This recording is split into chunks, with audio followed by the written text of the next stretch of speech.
They say the internet is just the surface of the ocean. What we see, social media, streaming services, online shopping, that's just the sunlit zone where everything is visible and safe. But beneath that is the deep web, the dark web. And if you go deep enough, you find places that were never meant to be found.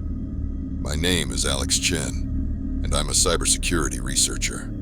Or at least, I was. Now I'm not sure what I am anymore. What I'm about to tell you happened 6 months ago, but I still can't sleep without checking my webcam 3 times before bed. I still jump when I get a notification, and I still see those numbers when I close my eyes. This is the story of how I found the Observer Protocol, and how it found me. I'd been working in cybersecurity for 5 years when I got assigned to a new project. My company, CypherShield, had been contracted by law enforcement to help track illegal marketplaces on the dark web. Standard stuff, drug markets, counterfeit documents, that sort of thing. The work was simple in theory. Browse, document, report. Never engage, never purchase, never reveal yourself. That was the golden rule our team lead, Marcus, drilled into us during training. The dark web isn't just criminals selling things, he told us on my first day. It's an ecosystem. And in any ecosystem, there are predators. They're not just looking for customers. They're looking for anyone who seems curious. Anyone who stares too long. Remember, when you gaze into the abyss gazes also into you. I thought he was being dramatic. I was wrong. For the first 3 months, the work was exactly as boring as you'd expect. I'd log into Tor, navigate to known marketplaces, take screenshots, document new vendors, and log out. Rinse and repeat. I saw exactly what you'd imagine. Drugs, fake IDs, hacked accounts. Depressing, yes, but mundane. Then, on a Tuesday in March, I found the first anomaly. I was browsing a forum called The Onion Archives, a place where dark web users shared links to new sites. Most posts were straightforward advertisements, but one post, buried 17 pages deep, caught my eye. The username was just a string of numbers: 4738291036. The post itself read, "Has anyone else received an invitation to the Observer Protocol? I got a message 3 days ago with coordinates. I'm scared to check them. PM me if you know what this is." The post had been up for 6 hours. 0 replies. Something about it felt different. Maybe it was the fear in those words. Genuine fear. Not the performative edgelord stuff you usually see. Or maybe it was that username. Just numbers. No personality. Like whoever posted it had stripped away everything that made them identifiable. I should have reported it and moved on, but I didn't. I sent a private message.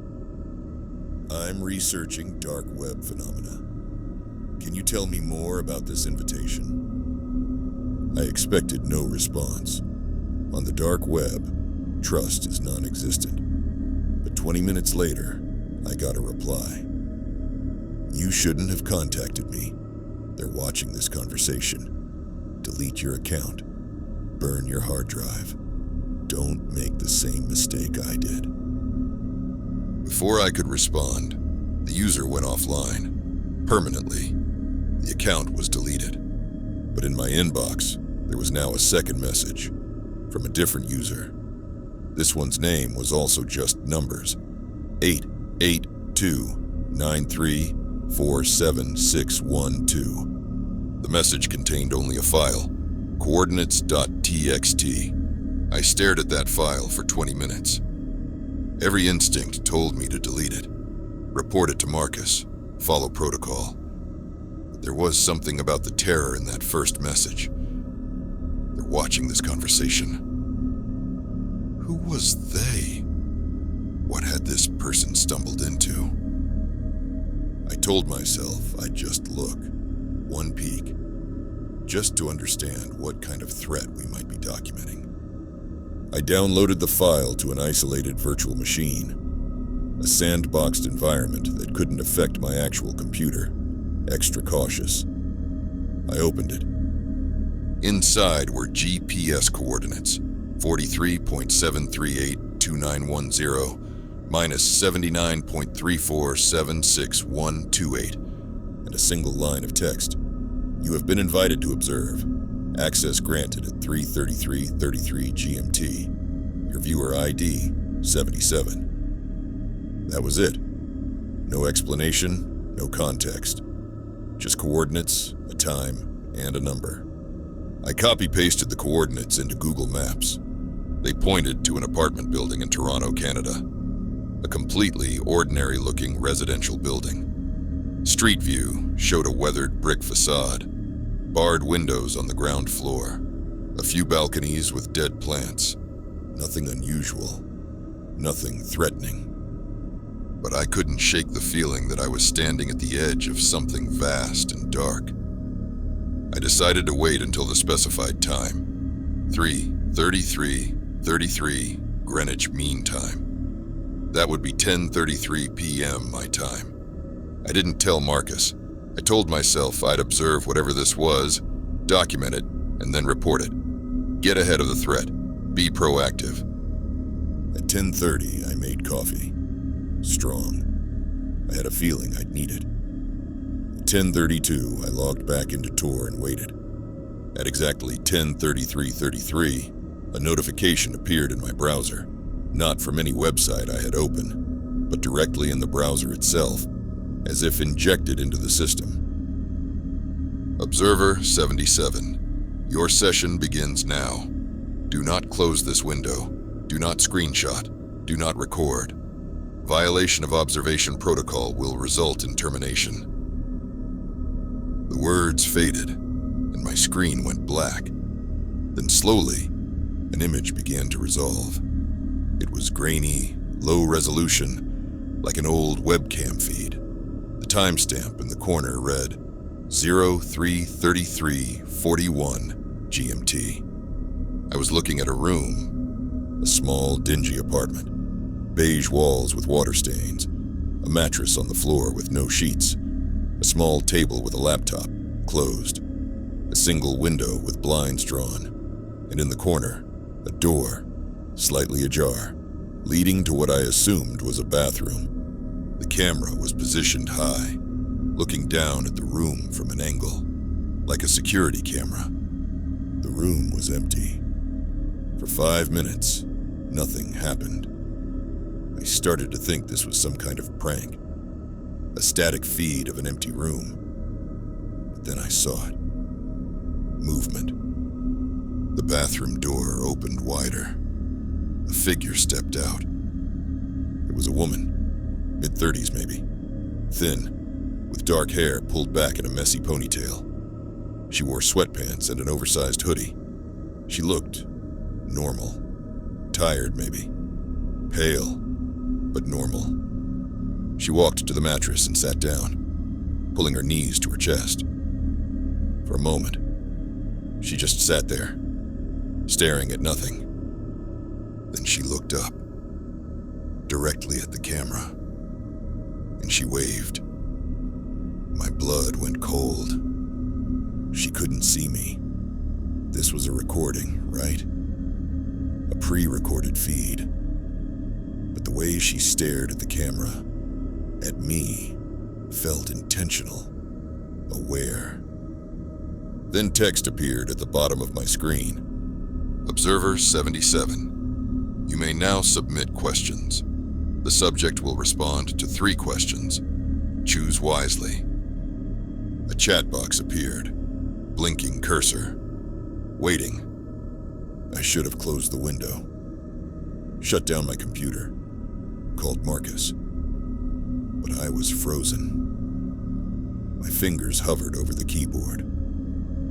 Against every better judgment, I typed, "Where are you?" I hit enter.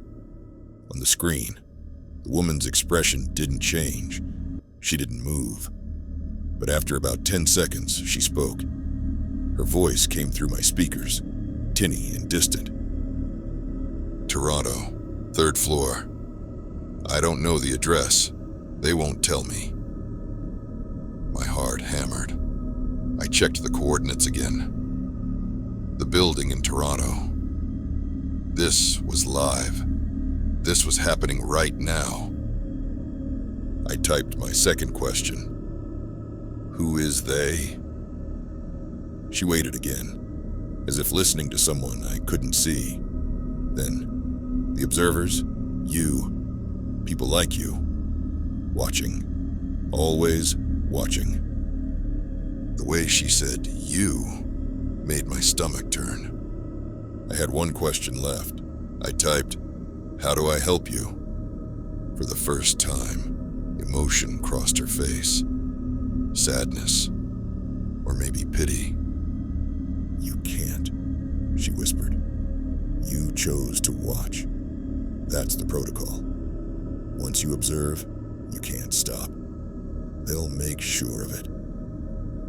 The screen went black. Text appeared. Session complete. Observer 77 will be notified of next session. Attendance is mandatory. Then my browser closed itself. I sat in the dark, my coffee gone cold, my hands shaking. What the hell had I just witnessed? Was that woman a prisoner? Was this some kind of human trafficking operation? I had to call the police. Report this. But report what? A dark web stream? Coordinates I accessed through illegal channels? I decided to call Marcus first. He'd know what to do. But when I picked up my phone, there was a message waiting from an unknown number. Thank you for attending, Observer 77. Your next session is in 48 hours. Failure to attend will result in protocol enforcement. Regards, the administrator. I didn't sleep that night. The next morning, I tried to act normal at work. I told myself it was a sophisticated phishing scam, social engineering. They were trying to scare me into compliance, but they had no real power. But then Marcus called me into his office. Alex, we need to talk, he said, closing the door. His face was grim. I got a call this morning from our security team. Someone accessed your workstation remotely last night. They pulled your employee file, your home address, your personal device's MAC addresses. My mouth went dry. That's impossible. I was on an isolated VM. That's what I thought too, Marcus said. But they left a message on your desktop, a text file. It just says, see you in 47 hours, Observer 77. I felt the room tilt. They had breached my work computer, my actual machine, not the virtual one. Alex, what did you access last night? I told him everything. The forum post, the coordinates, the live stream, the woman in Toronto. Marcus's face went from concerned to horrified. Jesus Christ, Alex. You engaged with an observer protocol invitation? You know what that is? He ran a hand through his hair. There are rumors, legends really, about a dark web operation that runs live surveillance on captives. But it's not just about watching. The observers, the people who watch, become part of the system. They say once you're in, they track you, learn about you. And if you try to leave, what? I demanded. What happens? I don't know. No one knows. Because no one who tries to leave ever posts online again. That afternoon, I went to the police. I brought everything. Screenshots of the forum posts, the coordinates, the messages. I told them about the woman in Toronto. Begged them to send someone to that address. The detective, a middle-aged man named Kowalski, listened patiently. Too patiently. When I finished, he leaned back in his chair. "Mr. Chen, we appreciate you coming forward, but without more concrete evidence, there's not much we can do. The dark web is full of hoaxes and ARGs, alternate reality games. This could easily be theater." "Theater?" I said, incredulous. "They hacked my work computer. Did they steal anything? Install malware? Make threats?" They said I have to attend another session. Have to. But they didn't threaten violence. They didn't extort you. Legally, we can't act on what amounts to a creepy message. I wanted to scream, but I knew he was right. I had nothing concrete. "Tell you what," Kowalski said. "If you attend this next session, record it. Get evidence, then we can move." I left the station feeling more alone than ever. 48 hours later, I was back at my computer. I'd set up screen recording software, hidden behind multiple proxies. If I was going to do this, I'd gather evidence. Real evidence. At exactly 10:33 p.m., the notification appeared again. "Observer 77. Session 2 begins now." The screen went black, then resolved into the same room. Same beige walls, same mattress. But the woman was different. She was thinner. Her hair was unwashed, greasy. She sat in the corner, knees pulled up, rocking slightly. Text appeared. "Observer 77. You may now submit questions." I typed, "Are you okay?" She didn't respond immediately. When she did, her voice was hoarse. "No, they haven't fed me in 2 days. They say it's because Observer 52 didn't show up. They're punishing me for his absence." My stomach dropped. "Observer 52? There are 80 of us.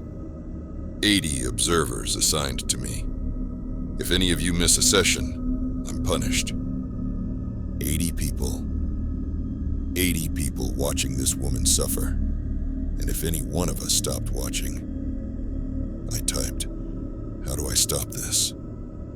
She laughed, a broken, hollow sound. "You don't. They know everything about you now, Observer 77. Alex Chen, Boston, apartment 4B. They know your sister's name, your mother's address. You stop watching, and they'll move on to them. That's the protocol." The screen went black. New text appeared. "Session complete. Your next mandatory session is in 24 hours. Thank you for your compliance." I sat there, numb. They knew my name, my address, my family. I called my sister immediately. "Emma, I need you to listen to me very carefully." I told her to stay with friends, change her routine. Told her it was a security issue at work, that someone might be targeting employees' families. She thought I was being paranoid, but she agreed. Then I did something stupid. I searched online for Observer Protocol, not on the dark web, just regular Google. Most results were nothing. Conspiracy forums, creepypasta wikis, people discussing it like it was fiction. But one result caught my eye. A Reddit post from 4 months ago, deleted, but cached by Google. The title, "I escaped the Observer Protocol. Here's how." I clicked it. The post had been removed by moderators, but in the comments, someone had quoted the original text. "If you're reading this, you're probably trapped like I was. They'll tell you that you have to keep watching, that your loved ones will suffer if you stop. But here's the truth. The protocol isn't about control. It's about consent. You have to want to watch. The moment you truly, completely refuse, even knowing the consequences, the spell breaks. They lose their power. It's the one loophole, but you have to mean it. I stopped watching, and I'm still here. My family is safe. The observers only have the power you give them. The username was deleted. No way to verify if the person was real, but the comment had 200 upvotes and dozens of replies, all saying the same thing. It worked for me too. This is real. I'm free. Thank you. I stopped watching and nothing happened. I wanted to believe them. God, I wanted to believe it was that simple. But when the next session notification appeared, 24 hours later, exactly on schedule, I clicked it. I told myself it was to gather more evidence, to see if the woman was okay. But the truth, I was terrified. Terrified that if I didn't watch, something would happen to Emma, to my mother. The feed appeared. Same room. But the woman was gone. Instead, there was a man. 50s, balding, wearing a dirty suit. He sat on the floor, crying. Text appeared. Observer 77. New subject assigned. Previous subject removed due to observer non-compliance. This is your final warning. I typed frantically. What happened to her? Where is she? The man looked up at the camera, tears streaming down his face. They took her away. They said too many observers stopped watching, so they're making an example. They're going to. The feed cut to black. New text. Attendance for next session, mandatory. Failure will result in immediate protocol enforcement on secondary targets. A photo appeared on my screen. It was my sister, Emma, sitting in a coffee shop. The photo was time-stamped 15 minutes ago. The message was clear. We can reach her. We are watching her. Right now. I tried to call Emma. It went to voicemail. I tried again. And again. On the fourth try, she picked up. Alex, what's wrong? You've called me like 10 times. Where are you right now? At Cafe Nero. Why? I need you to leave, right now. Don't go home. Go to a police station. Alex, you're scaring me. Please, Emma. Just trust me. I heard her moving. The sounds of a chair scraping, footsteps. Then her voice, quieter. There's a guy here. He's staring at me. Just sitting at a table, staring. Alex, who is he? Get out of there, now! He's standing up. He's walking toward... The line went dead. I called back. No answer. I called the police. Told them my sister was in danger. They said they'd send someone to the cafe. I grabbed my keys and ran. By the time I got to the cafe, police were already there. Emma was sitting outside, wrapped in a blanket, giving a statement. I ran to her. Are you okay? She looked up at me, pale. He didn't do anything. Just walked up to me, handed me a phone and left. What phone? She held it up. A cheap burner phone. The screen was on, showing a text message. Observer 77. Your sister is safe, for now. Attend your next session. This is your final reminder. I took the phone from her hands and threw it on the ground, stomping it until it was nothing but plastic shards. Emma stared at me. Alex, what the hell is going on? I couldn't tell her. How could I?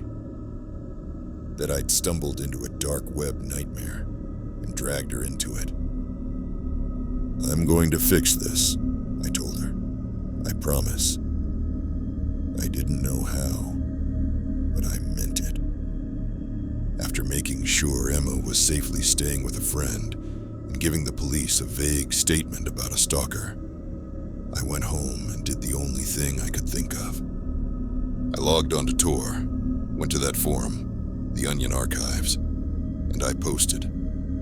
"To anyone trapped in the Observer Protocol, I'm calling their bluff. I'm not attending the next session. If they have the power they claim, they'll come for me. But I don't think they do. I think the protocol only works if we believe in it, if we comply. I'm done complying. My name is Alex Chen, Boston, apartment 4B. Come find me." I posted my address, my real name, everything. I knew posting my real information could attract every predator on the dark web, but I was beyond caring. Then I waited. The next session time came and went. 10:33 p.m. I didn't log in. I sat in my living room, lights on, door unlocked, waiting for someone, anyone, to show up. No one did. Hours passed. Midnight. 1 a.m., 2 a.m. At 3 a.m., I got an email from an encrypted address. Subject: "You broke the protocol." I opened it. "Congratulations, Observer 77. You are the first to truly refuse. The woman in Toronto is free. The man in the suit is free. They were actors, paid to play a role. The Observer Protocol is a psychological experiment designed to test human compliance under perceived threat.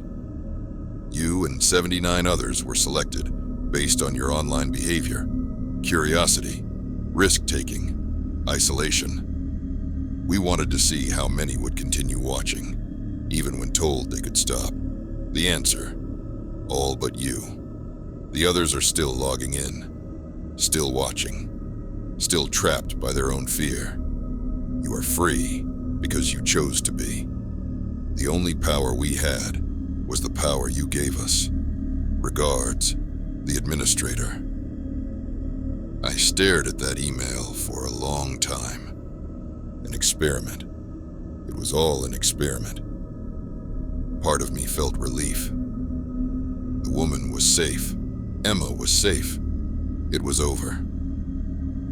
But part of me felt something else. Anger. Violation. How many people were still watching, still trapped?